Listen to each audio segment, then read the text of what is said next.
October 30, 2020.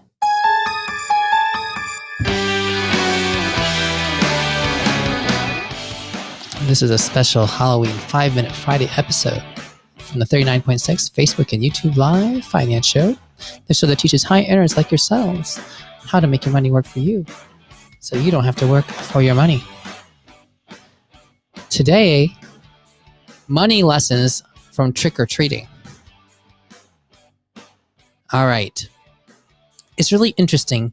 You can learn a lot about budgeting when people think about going to a buffet, right? Like they're going to a buffet that they're really excited about, and they save up their whole appetite for the whole day so they can maximize everything at the buffet. Okay, but this isn't about that. But it is amazing how much people think about everything they eat when they're trying to like maximize a buffet. If they could only manage to think about their paycheck the same way. This is the exact opposite. Trick-or-treating is not about budgeting to see what you can get out of something fixed. It is about capitalism. It's about getting the top line revenue. It's about, when you're a kid, how much candy can I get? Okay, so this is not about how much candy can I get in the one block I do. It's how much can I get? So this is very interesting. When I was younger and we would go trick-or-treating, we would go to the nice neighborhood where people with higher income lived because that's where you got better candy, right? And they also had a lot of kids living in these areas. So if you go to a kid-friendly area or places where they have a lot of kids, there's more likelihood that people will actually be out handing out candy. You can't just go to like a nice neighborhood because they might not have a lot of kids over there. But we go to the nice neighborhood where there were also a lot of kids. But then we were also very strategic about which blocks we would cover. Like, it's amazing how much thought we put into this because, and this wasn't like when we were like 3 years old, like when we're taking out our toddler right now, but like when we were like 10 years old, before we were too cool for trick-or-treating, and actually went out and we bought the big pillowcases because, you know, those little tiny like pumpkins, you can't fit much candy in that. And this is like when we were like old enough to basically go on our own, or maybe like one parent with a whole bunch of kids. But we weren't like too big that people didn't want to give us candy yet. Okay. But here was the key. We would go to the nice area, in the kid-friendly area, where the houses were close together. Now, yeah, we could have gone a couple blocks over and they had big houses and they were really far apart. They had a lot of frontage, and people pay a lot of money for frontage. I didn't really understand this back in the day. It took me a while to realize this, but yeah, when you have more frontage, more curb length, you can have more prominent appearing houses and more wide land and more distance between you and the houses next to you. So people will pay more for frontage as opposed to depth when it comes to land.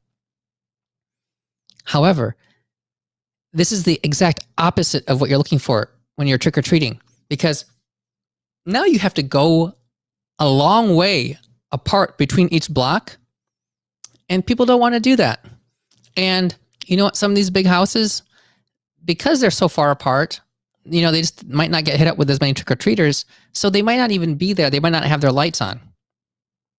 So we would go to the blocks where the houses were close together in the nice area where the kids lived, because those blocks would be really hot for trick-or-treating.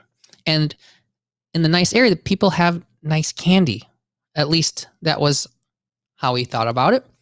And it was reasonably true. We were more likely to get like big candy bars or multiple pieces of candy from people who were more willing to give away more candy. And so we could go out for a couple hours, maybe 2 or 3 hours, and bring back pillowcases full of candy, like 2, 3 big pillowcases. I mean, just incredible amounts of candy, because we were super efficient about it, hitting up all the blocks where the good candy was. We went to some blocks with like the really big houses because like there were like celebrities living there and we wanted to knock on their houses. But what does this mean? In real life, you know, when you're trying to like make a living, make earnings, you can actually go out there and find where you can actually get all the money. You know, there is a lot of money out there. You can go out there and get it. But you have to think about strategically, how am I going to go out and get all of that? Do you want to go work in an area that's super saturated? Do you want to work in a field where the reimbursement is low? You know, there's a lot of things that are within your own control of the choices you make about how you're going to make money. Some people are saying, well, I'm in a specialty that does not make much money. Okay, you might not be in a highly paid specialty, but that might just be like, you know, the median. Where are you on the range of that specialty? Because there are probably people in that specialty making 2, 3, 4 times as much as you might be making right now. But are you willing to do the things to make that? Okay, maybe you have to go somewhere that you might be able to make more. Okay, just things to think about. But you know, when you're 10 years old and you're just going out trick-or-treating, some of these things seem like super obvious and it's really easy. But when you become older and you get so trained into a certain mindset of doing things a certain way, you don't just sit back and say, hey, what's the most optimal way to actually go about this? So think about it.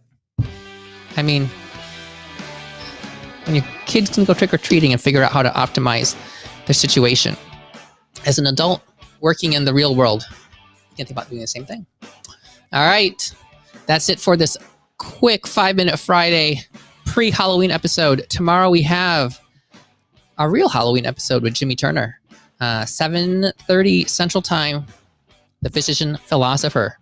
Until then, have a great night.